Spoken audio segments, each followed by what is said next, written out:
Research says that a housing deficit occurs when a country's housing units are limited in supply. And according to the International Human Rights Commission, 28 million Nigerians lack access to decent and affordable housing. Some will say that is huge. We on Weekend Deal also agree. That's why we invite you today to be a part of our program. As you know, it is interactive. Let's talk together with experts who know what's on ground, what can be done, and what the future holds for us all. My name is Thelma Obaza. Today, our focus is a solution to the housing crisis in Nigeria. Weekend Deal. You're watching Weekend Deal on the Nigerian Television Authority. We often say, when you see something, say something. We have been seeing things, experiencing things. Our friends, our family members, our colleagues have been sharing experiences with us. And thus, we bring this feature to the fore. We're talking about the housing crisis in Nigeria. Some will even ask, is there a housing crisis? You can't be oblivious of what's happening around you, because research says that as far back as 1991, Nigeria had a housing deficit of over 7 million. So imagine what's happening in 2023. We're now talking numbers like 28 million, 27 million. How many people don't have homes they can call their own? Well, Francis is not resting on his hours as usual. He's going to set the tone for our conversation today on Weekend Deal as he talks with town planner Barnabas and engineer Kingsley Oriako. They tackle this. Let's hear what they bring to the fore. One of the basic needs of mankind is housing, and it is the most important for the physical survival of man after the provision of food. Adequate housing contributes to the attainment of physical and moral health of a nation and stimulates the social stability, the work efficiency, and the development of the individuals. The rate of urbanization in Nigeria has been on the increase in the last 2 decades. Consequently, this has created severe housing challenges. It is actually in a very deplorable condition.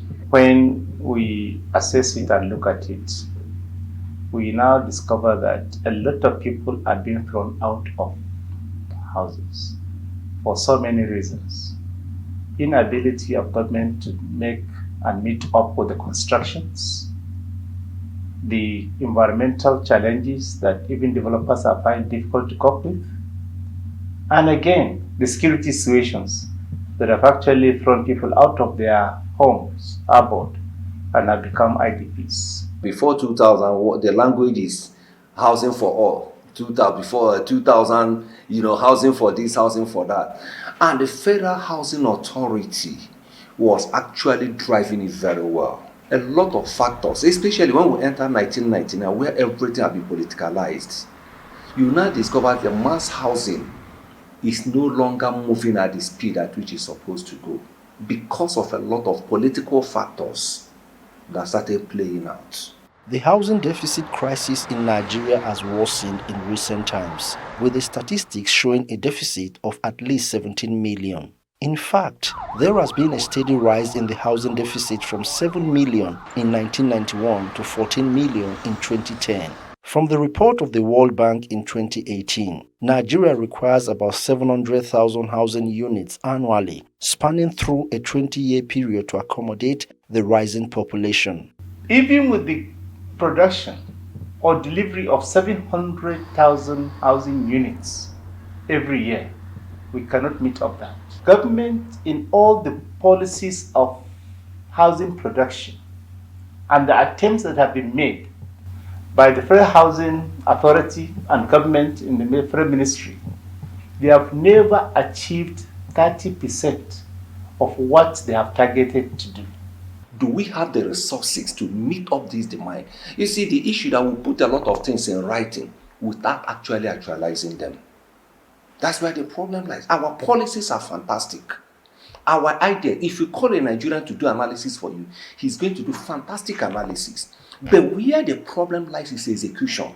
Housing deficit, when left unabated, could lead to increase in crime, outbreak of diseases, unaffordable housing prices, poor standards of living, as well as high mortgage payments. The people who want them to have cannot afford it any longer.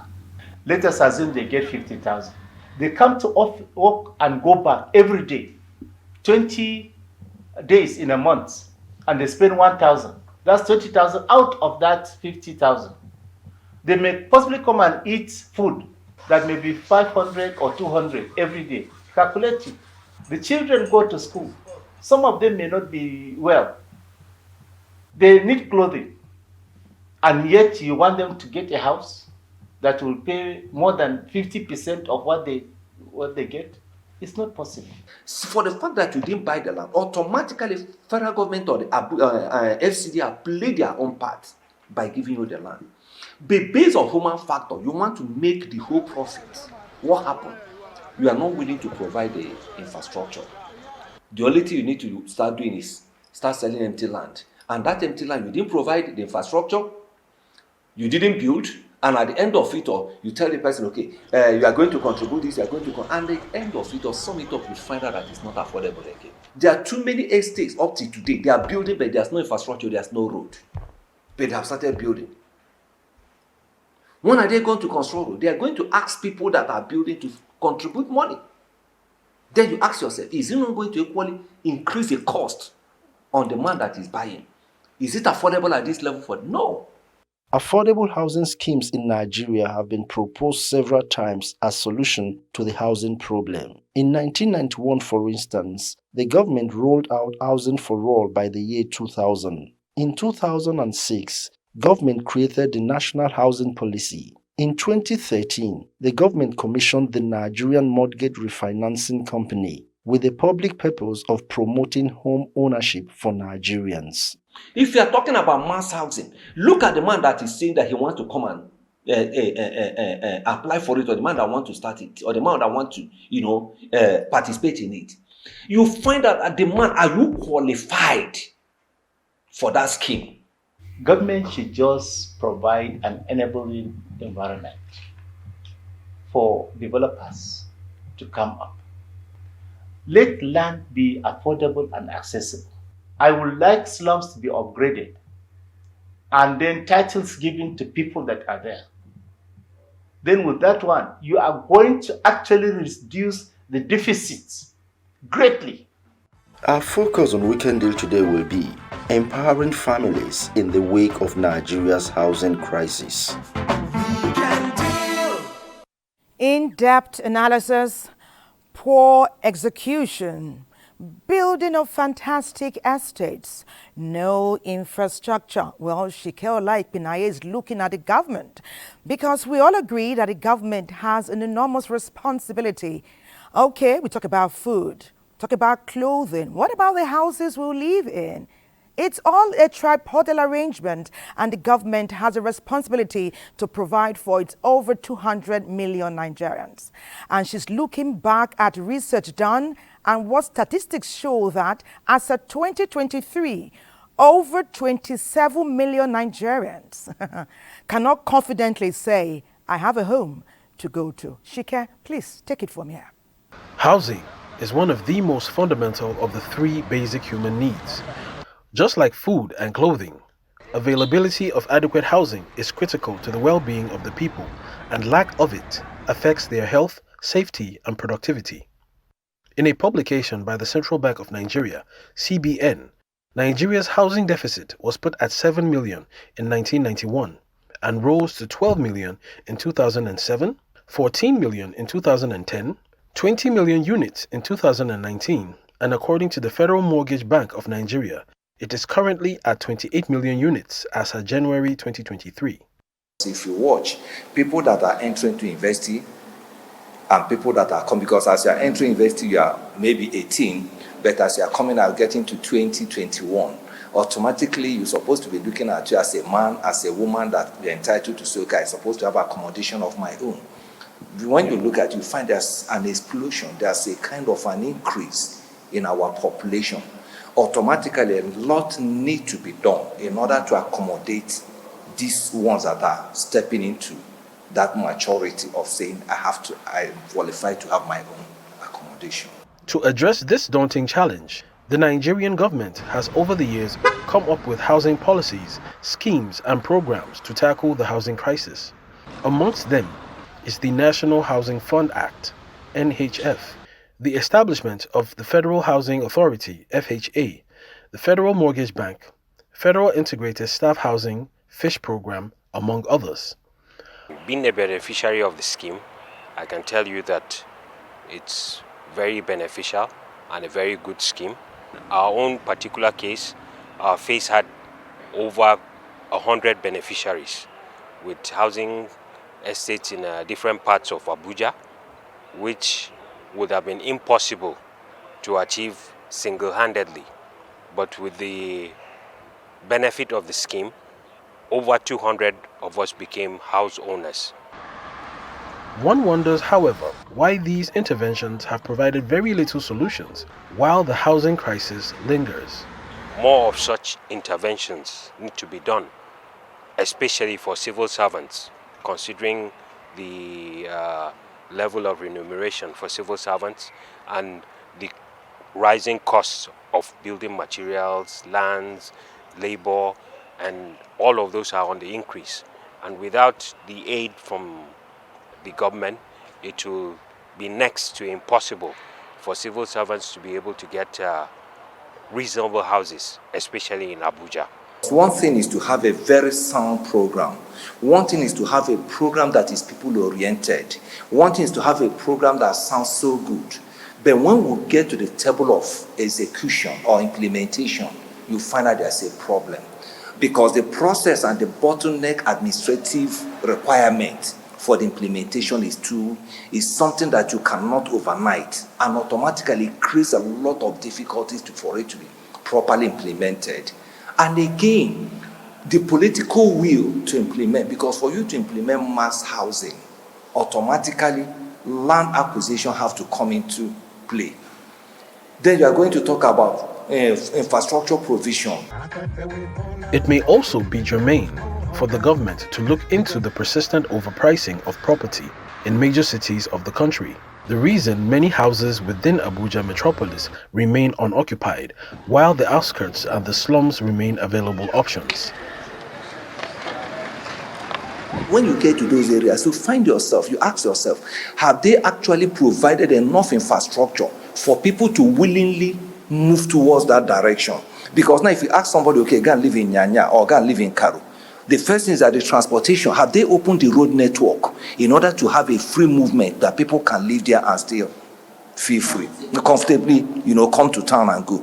Then after that, they will have another one they call PPP, private partnership they created, where you provide the land for investors and the investors will now develop and sell at affordable price. But the issue is that, is this thing being properly executed at the allocation of land to the rightful people? In all these, there is the call for more strategic action by the federal government to provide affordable housing for Nigeria's growing population of over 200 million people. There is a call for government to move swiftly. 28 million people. That's huge, some will say. But let's discuss it together. We have experts who will be charting the course forward with us this morning on Weekend Deal. Engineer Emmanuel Osamudiame is a member of the Chartered Institute of Project Managers of Nigeria. Amongst many other institutes, is a member of Welcome to Weekend Deal. As we talk, we'll get to know more about you. Okay, architect Moradeke.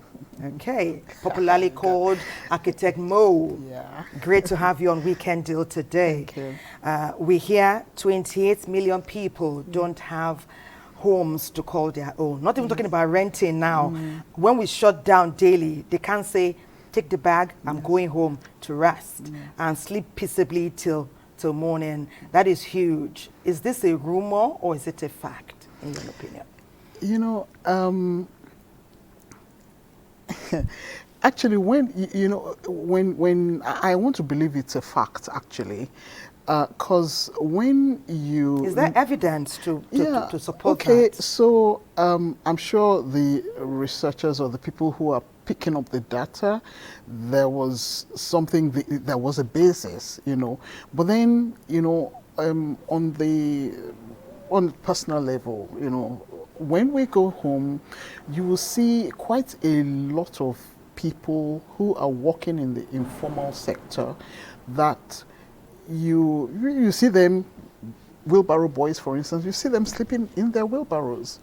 And when you go across Nigeria, you see people sleeping in bus stops, or motor parks. You see them, under the bridges. You see them sleeping in the marketplaces, So these are all people who need homes, but they do not have anywhere to go.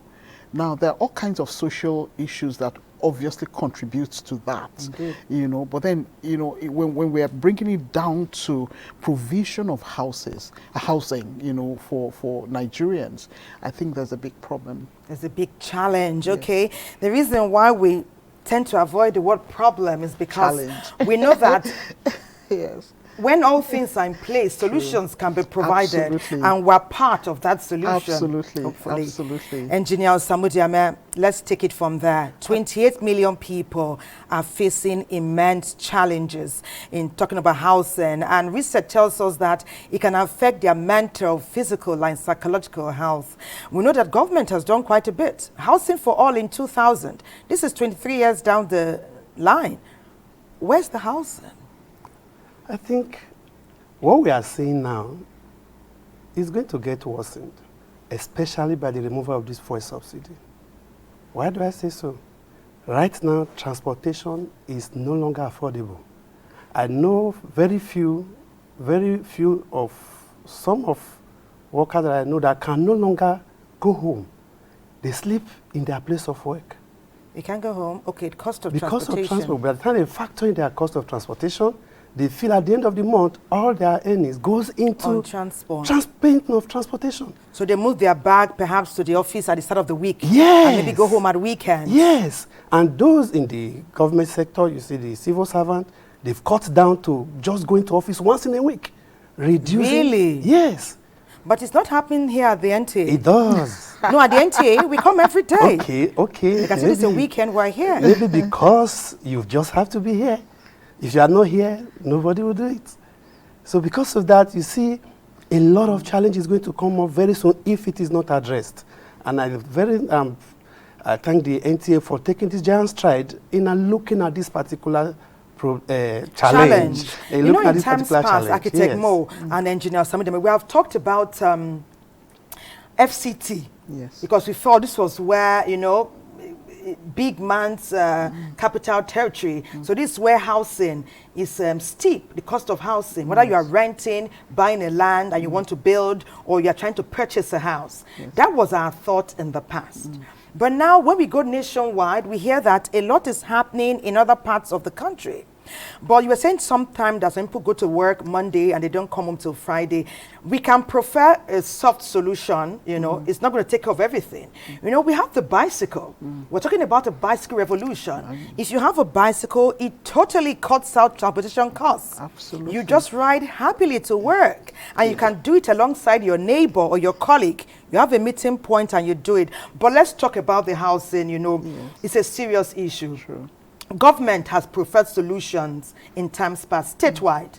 We talked about the housing for all in 2000. Something else came up again in 2006. More work in 2013. And we're seeing estates being built nationwide. Yes. So what limits people from accessing these estates, do you think? Okay, I think there are some other social issues, I should call them psychosocial issues, that are also not making the efforts that have been put into delivering houses work. When the news feature that just reeled off, there are a lot of houses in Abuja, huge houses that are unoccupied because those houses are not what the people who need the houses want. So you want to sell a house for 200 million and more. How many people can afford that kind of house? So these houses are being delivered for the top 2% or less. And yet there's that 98% that actually need these houses who can't have access. So these are some of the problems. Now, when I'm also talking about some of the psychosocial issues, you find that somehow there has been a sort of reorientation of what our needs actually are, rather than what we desire. I grew up... But which should come before the other? Our needs before our desires, I grew up in Bodija, and then, we lived in a 3-bedroom duplex. The house had just one bathroom and one toilet. Well, 2 toilets. There was a guest toilet downstairs and there was a toilet upstairs.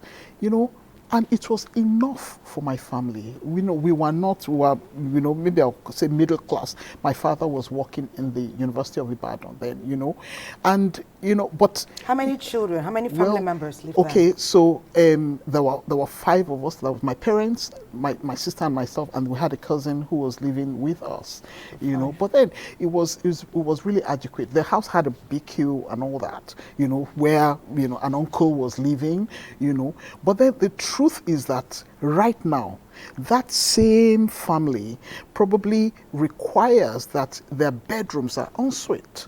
Now, imagine if a developer is going to deliver 100 units, 500 units of that same house. How the cost of that delivery multiplies because you are putting 3 or 2 extra bathrooms in those but you're providing house. Comfort. Okay, let me leave that there for now. Let me come to Engineer Samudiame. We work hard. You can see we're working here at the weekend. Yes. People work 24/7, all through the week. Shouldn't they be desirous of comfort? Having a room en suite, is it something that we can't approach with confidence and enjoy since we work hard? What limits us from getting the best in terms of housing? Okay, just to portray this point, I just want to take us a little back into history. But before then, you have the 3 tiers of government, which is the federal, the state, and the local. Now, these 3 are supposed to work in synergy such that the rate of rural and urban drift will be minimized. Mm-hmm. Now, it happens that at the local government level, nothing is happening. So nothing is happening. Constant migration to the urban centers. You go to the rural, what you see are the children and the elderly. What happens to the middle class? The youths? All gone. To where? To the city. Just for example, in 1999, the population of Abuja was just 760. In 1999, we have 760 people. Thousand. Sorry. 760,000. 760,000. And you have, I take Abuja as a case study. Then you have we have 8 districts that were fully functioning. Now, in 2007, the number multiplied doubles. It increased by 100%, almost 99%, and the number now is 1.57 million people. Like 157 or 15 million or 157 million? 1.5 million people. In Abuja? Yes. 1.5 million? Are you sure? Yes. So No. that number, Yeah. I'm sure that number has been exceeded. That because number I'm talking at is small. 2007. Okay. I'm talking at 2007. Okay. Now, this was during the period of Obasanjo, know, and the district moved from 8 to 22. In 2007? Yes. And this is 16 years down the line. What do we Now, have now? in 2015, there was an increase the number rose to 2.4 million. But a little was done in terms of providing opening up of the city. You have just 7. But there was one thing that happened. It was recognized that the cost of infrastructure is high. So they drift to public and private partnership. And fantastic design was done. I happen to be among the team that designed a Borum district, fully funded by private. Now the part government was supposed to play was to create the access road to those districts, I mean from Apo down to those houses. Engineering, I could talk about that. Yes. Infrastructural development. Exactly. That will kick off all these districts. Now, along between Apo to Karishi, about 3 districts were to come up from that place. And just imagine if all these areas were opened, what would have happened? There would have been houses, job employment, and the congestion of the city. Now, this thing did not take place, and this number is increasing. As at 2023, it became 3.8 million. Now Residents in Abuja. Yes, and just only 2 districts were opened. From that 2015 till now. Yes, and just 3 designed. Now, this increase in number, where are they going to stay? This is where the crisis came from. Okay, critical example, critical experiences. To that, this that you have said, you know, incidentally, I have traveled between Karachi and Apo, and to the you live in Karachi? I don't live in Karachi. I have a project in Karachi. Yeah. You're raising something for somebody? Yes. Is it personal or for a client? It's not personal. It's for a client. Yeah. But let's hear what Lena found. She did some research on affordable housing, and the FCT takes center stage. Lena, share please. Access to adequate and satisfactory housing has long been viewed as a basic human right and considered an integral factor for the enjoyment of other economic, social and cultural rights that remain vital for national growth and development of a society. What are the government initiatives or programs aimed at providing affordable housing options? Architect Solomon Labafilo, Director, Public Buildings and Housing, Federal Ministry of Works and Housing, speaks on options. We started in 2016, but of recent, the River State was able to donate unencumbered land for the program, and so we have currently 35 states and FCT. So that is one of the initiatives the Buhari administration took to address the housing deficit in the country. How well have the affordable housing projects been implemented? We have been able to deliver over 7,000 units of these houses, and the houses are in different categories, and in one condominium we have 24 house types. What can be done to empower the low and medium income earners, especially government employees? As we can see around the areas in Abuja, there are many free lands and houses that are empty. Is it that those houses have no owners or what? The government should do something, and even the mortgage bank should do something to reduce the prices so that workers around Abuja can be able to get houses. Government should help us to bring everything down so that we, the poor masses, can be able to afford houses. If you cannot afford the houses in the city, it's not necessarily you must stay in the city. So you have to move, and it has to be based on your income. No more cheap houses anymore. And the estate developers too, they are not also happy hand, because you cannot build house in an expensive way. You are expecting somebody to buy it for 20 million, which it is more than the cost price. Housing remains key to providing large-scale employment opportunities to the urban and rural workforce. We have a website, and it's available for all Nigerians, and we have 3 payment options. One is outright purchase, the second one is mortgage, and the third one is rent to own. Like the rent to own and the mortgage they are available for low income and medium income earners to access these houses. When you qualify from Federal Mortgage Bank, they will communicate to us that you have fulfilled all the requirements for the purchase of the houses. You see, affordability is not only the amount that you see that is the selling price. The mode of payment too is also a way that affordability can be talked about. The problem is people are not following the right channel or the process of getting that house. For instance, I'm a federal government staff and I have applied for one and I got.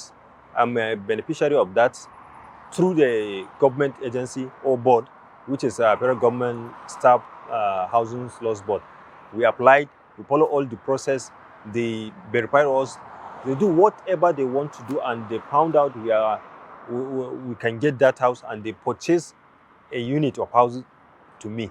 I went to the place and I looked at the place and I said, why? I like this place. So what do I do now? They said, okay, you have to pay 10%. But the process was something else, because every day I'll call me, I'll go collect a form, I'll fill, I had to take it to my DG to sign. So many signings. Today, when I look at all that, I have every reason to be happy, because today I'm a house owner. Our portal is open to Nigerians, and we're encouraging everybody to key into this program so that the issue of housing deficit will be a thing of past. Well, Lena, that's some analysis and research there. And it still buttresses what we're talking about. We do hear that the Federal Housing Authority, is supposed to provide to some level housing and to enable people to acquire. There are so many ways through which you can acquire. You can rent to own, you can utilize the mortgage system, or you can have an outright purchase. And we know that some public servants have been able to avail themselves of several opportunities, but not so for a good number of us. Many of us are still paying rent. Let's talk about the Federal Housing Authority. We're giving us some research, first-hand experience. Engineer Samudiame, tell us, what is on ground? All right. I know in 2004, the Federal Housing Authority was set up to tackle this issue of hike in affordable houses. Okay. Now, it is a government agency that's not supposed to put profit. Before the major concern of the the major concern is just the ordinary man should be able to afford it. And to a large extent, I think they are doing well. They've done well in the past. But in the present jurisdiction, I think there is a need to reawaken the reason why it is set up. Why it is set up? Yes, and the reason is for a common man to be able to access homes. Low income, middle income exactly. earners. Okay? And when we talk about the low earners, we are talking about those who are not even the Okada riders, the security man, the market woman selling tomatoes. How can they afford? Will they ever be able to own their homes? A home? Architect Mo, will the Okada rider, ever, Okada rider, wheelbarrow pusher, storekeeper, store owner, market woman, will they own homes? The government has to look into this. How that what they have actually paid so much for you and I actually get to us, and that there is nobody in the middle, either the government staff or agents or whosoever, we are able to access it. Yes, so that is one of the things. One of the things that I've also seen, which I think is an anomaly in our society, he was talking about how people are having to pay so much to go from town. By now, I think there should have been a re-engineering of urban plan. System. No, not the transport system, now the urban plan, so that the rich are moving out of the center of the city. You see, it's the cleaner who needs to report to work by 5 a.m. so that you can live. Yes, and they're the ones living 4 hours away. It's not right. Meanwhile, the people who are living in the center of town don't have to get out of bed till 10. Yes. What you don't need, disregard it for now, so you can save, because it's necessary to own a home sometime in this life's journey. Yes, and I think if I have to come, I am not one of those who is always saying government must do this, government must do that, and all that. But then here, I think it is important that people need to be educated, about what is available for them, because in fact, you'll be surprised that an agency like the Federal Mortgage Bank will tell you that, only 10% access was what they were able to get from people, or should I say interests, you understand, was what they got. Meanwhile, the funds are there, and there are all other people who will say that. I am aware that the government also set up a company, a limited liability company called the Family Homes Fund Limited, and that company is supposed to help access nationwide. It's a national, it's been overseen by the Federal Ministry of Finance, and they are supposed to help, governments to access funds, to build houses, and they are already working. There's quite a bit that have been done. They didn't hit their targets, but then they are already doing so much. Now you have told us it is possible. It is possible. And does it make us low class to live in a house built with mud? You can live in a mud house that is beautifully built, well structured, and it's in your best health interest to even sum it up. We're going to Asaba. This research is not just FCT or, we're going nationwide in Asaba. There's much talk about sustainable housing practices and the benefits therein. Asaba, please share. One may begin to grasp with the enormous difficulties of living without these important social amenities, which may lead to exposure to untold hardship, depression, diseases, and even death. With the growing knowledge of technology and innovations in the building fair, one would expect to see the spring up of eco-friendly homes in the state. What are the challenges of housing in the state in line with the safety of our environment? In recent times, we have been faced with the issue of global warming and climate change and ecosystem degradation, and also problem of housing has also been there. So there has to be a balance. Even as we try to solve housing problem, we have to look at the ecosystem, side by side. People tend to just build and put interlocking tiles all over and no space for trees. In times past, there's always a green space in any building area. So, but we have gone past that, and which is a very wrong practice. We can't be talking about desertification and still be talking about wooden houses. Except if you want to import the wood, the foreign exchange component is going to make it unfriendly in terms of cost. We are in a temperate environment. These wooden houses, for instance, during the dry season, they are not habitable because of the heat that they generate. This is the Basket Market. It is less than 10 minutes drive away from the city of Asaba. And it is a community of its own. And the amazing thing about this place is that as big as it is, all the structures are made of wood. Block houses are always cool. No matter the kind of AC you put on this kind of structure now, there will still be heat. Because the planks are light compared to block. Due to insecurity, life threat and all that, I don't think it's ideal here in Nigeria, because you have a complete building with blocks. People have gained access, either burglary, breaking an entry, not talk of using ordinary wood. So cutting trees to build a house is a good thing if the security is there, is sure and certain. So we may not only necessarily rely on the block and the cement. Innovation is coming in. We are seeking the services of good engineers. And so let's see how we can even reduce the cost of construction, then so that people can afford it. Although this is the jet age and one is expected to move with the times, one should not overlook the importance of an eco-friendly environment, as the benefit of an eco-friendly house, wooden, mud, or any other type you choose outweighs the challenges, and the affordability differs from person to person. At the end of the day, it should be eco-friendly.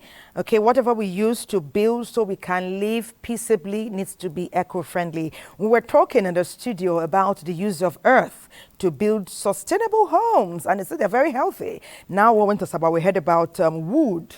And while we're in Asaba, engineer was talking about the container alongside architect Mo. So now we have so many healthy options.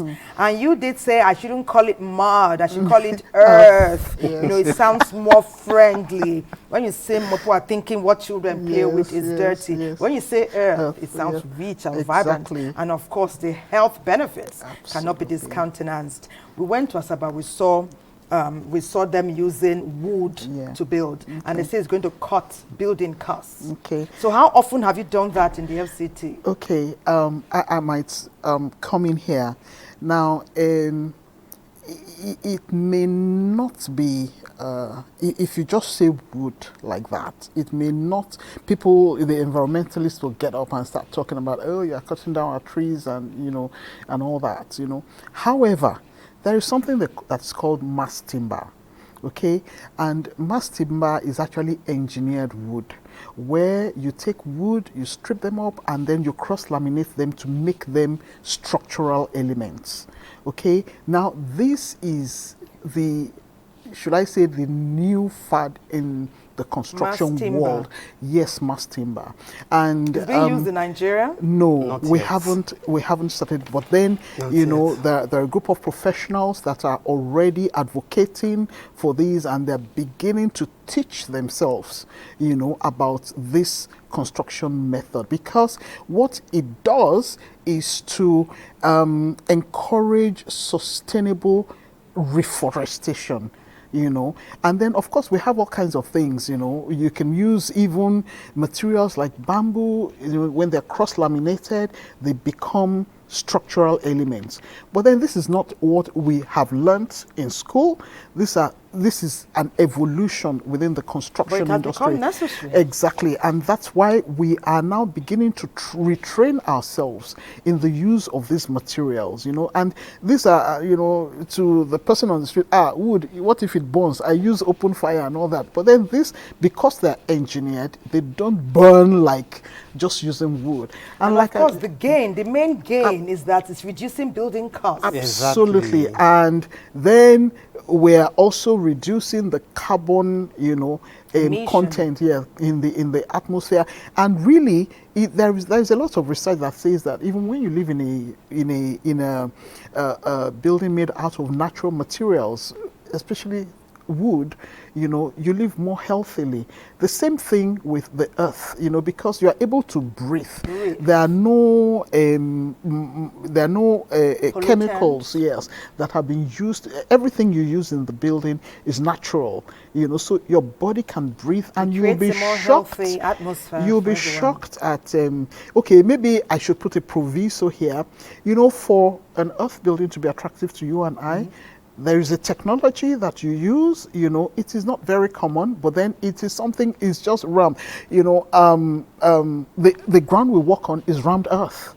You understand? So, and nobody has ever come out of bed and thought the earth wasn't going to carry their weight. So the same thing, if you now take that technology and transfer it into a building, you would have really pretty, very sustainable, beautiful, you know, if we handle them properly. Interesting. Yes. Good thing we have architects like Architect Mo, who we handle things well. They'll go through due process to ensure that anyone who is exploring or exploiting this avenue you're talking about will be assured that they are living in a safe building, and their best healthy interests have been factored into that building. Engineer Samu Diamo, we talked about containers. Are we now looking, now we've gone to the earth, now we're going to mass timber. do we also look to containers? It's not common for someone to say, I want to go and rent a place, and then he or she goes to a container. I'm looking of renting a nice house. People are thinking of Maitama, Asokoro, you know, some in Garki. Where are these containers? Are you erecting some somewhere for people to access? Well, just as we are looking at options right now, and I think containers is also one of the options. We've seen in abroad, most especially, you see they combine 2-3 containers together. They have living room, they construct it and make the environment, give it a good finishing, and you will love it. If you see them, you will see them on pictures on Google. You see container houses, self-contained. You have a 1-bedroom apartment built with containers. And when you come to some of these construction sites, when you go to Setraco, for example, in a life camp, you will see some of their structures, inside the life camp, you see them built with containers. And because they were put in place by white men, for example, you love it, you like it. But on our own part, when you see an individual putting it on ground, there is always this mind, you know, is living inside the container. But the People truth of the look matter, down on they you. look down on it. Coming to safety is very safe. The strength is there, you know, and all we just need. Those things we need in a home. Yes. Like getting running water, if you have an AC, having your air condition work. Everything you know, can fit it's in. possible. But Everything so far, is it's not possible. popular in Nigeria. It's not popular, not Well, we at have all. a message from Eunice Idakolo from Karshi FCT, and she's specifically addressing some of the comments made by Architect Mo. She said she's enjoying the conversation, very interesting, intriguing. She never saw the dimensions we will take, talking about the different things we can use to build our home, like earth, mass timber, and now the container. She says, but you may have to correct a notion by Architect Mora Deke that the Karshi Apo axis is well opened up. She says there has been a road connection of over 20 years that is not yet completed. And it has made life quite challenging for Karshi residents who travel several kilometers to town every day. Said they still look up to government to open up the road so that the axis is well opened up and operational, that this will solve many of the housing challenges in the Federal Capital Territory. I agree. I didn't say the road was completely open, but I said that the road is there. And Sorry, there's she's not just a done. short She's not done. yeah, She said that also speaks to the infrastructural Sure. obligation mentioned by Engineer Osamu Diame Absolutely. and also Engineer Kingsley in one of the reports that was aired on Weekend Deal. Okay? You cannot agree with me when I say the government is slow. It's slow. You said 20 years. Yeah, you know, to be honest, I like I said, I drove on the road. I didn't say it was completely open, but the road is there and it is drivable. You know, really, I don't know how many people. I met somebody a couple of days ago. He lives in, I think, Kurudu, and didn't even know that the road was there. So the truth is that yes, it's been coming for a while, but now it is possible for you to drive move through. Yeah, it's better than you expected. Yes, better but than she's saying it can be better than what is. We thank you. We thank you. Okay. Messages are coming in. We thank you. We'll continue to read them out as it's as convenient for us here. But at this time, we'll call for a break. You're watching Weekend Deal. Our focus is on you, is on us, about empowering more families in the wake of the housing crisis that we're learning more about today. 28 million, it's huge. Our break beckons, we'll take it now. Weekend Deal, always great to have you participate keenly, especially as we're discussing housing. It is heart-wrenching to learn that some people go to their offices on Monday and stay there until Friday before they now begin to make motions and movements to go home, perhaps because they don't have a comfortable place to call their own or where they can rest their heads. As we go to Calabar now, we get to learn that with the help or the assistance of the federal government, about 100 housing units have been provided that will cut across 9 local government areas and will impact over 200 families. Let's go there. Affordable housing is the best way to go, especially for low and medium income earners. This is because a house is one of the necessities of life, and a family with a house is already guaranteed organization that will impact in their social, economic well-being and security. If you have a house, one, it gives you peace of mind. It helps you to think straight. It gives you the opportunity to even do business. Because with your house, if you cannot afford to rent a shop, maybe elsewhere, by the corner of your house, you can open a little business that can become a source of livelihood for the entire. Globally, it is said that 1.2 billion people live without somewhere decent to call a home.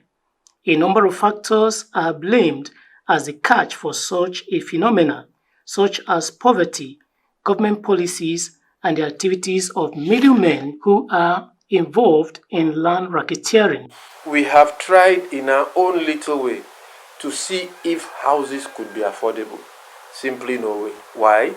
Because everybody uses cement, everybody uses blocks, everybody uses the same wood for roofing, we use aluminium windows, we use the same type of roof which you have to buy from the market, where those producing them have to get their profit. If the person cannot afford complete cement, the blocks, and use cement complete, I may likely say, okay, go for the one in between. You can use your mud and chop with cement and plaster complete everywhere.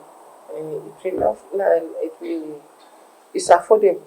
In Cross River State, housing affordability is still a tale because access to land and building materials remains as restricted only but to a few whose economy has grown. However, the history of affordable housing infrastructure dates back to 1969. Under the Housing Corporation, the Premier Estate was built in 1972. Over the years, there were others at Ugoja, Ikom, Akpabuyo, and Udukbani local government areas. These were possible because the state took advantage of various housing initiatives from the federal government. We have 9 local governments that are to benefit from 100 houses each. We have Calabar Municipality, Calabar South, and Udukbani. We also have Abi, Yako, and Obugra, and we also have Itung, Ikom, and Buki, 900 houses. We have gotten approval and we've gotten funding for those houses. Although housing choice is a response to an extremely complex set of economic, social, and psychological impulses, architectural designs, innovative housing solutions, sustainable and green housing practices are put within the need of the house owner and to a level within government supervision and regulations. We regulate based on other ministries too, other functions, in order not to affect either human beings or commercial activities carried out in the road. Because a town planner is concerned about your economy, is concerned about even your own finances. Siting of property, we have different types of land uses. So you know there's an impact that the particular land use may create in a particular environment, which may not be needed. It may be negative, it may be positive. So in that respect, when we come there and it does not conform, we will tell you it does not conform. Since the population of human beings keeps increasing, there is the need to avoid congestion. Hence, to enhance the productivity of families, especially in the urban centers, government should continue to play the leading role in housing infrastructure development. Earlier, Engineer Samudiama has reiterated that government perhaps needs to do a bit more. So perhaps at the state level, perhaps at the federal level. Architect Mo is saying, but the people can take their life in their hands and do more too for themselves. Are you saying that government has done enough? Are you saying government is not doing enough? You know, where do we stand? We went to Calabar now, Cross River, and we heard that government is working assiduously federal, state, partnering to provide housing units. A friend of mine did share an experience with me, and she had done some development. She was working with the Ogun State government, you know, and she had done some development. They needed to provide affordable housing for you know, some low-level civil servants, low-income civil servants, you know. And what they had done was, when they had profiled and they knew who these beneficiaries were, they were all engaged in the development of that housing estate. You know, they came, they supplied the labor, you know, to do the work, and so they were able to keep personally. They outsourced it. They didn't outsource. They came there by themselves. Now the whole idea was, like I had mentioned, acquire what you need, or what what you really require, not necessarily what you desire. So they started with the core house, and you just need a room, a living room, and a kitchen, you know, and perhaps a bathroom.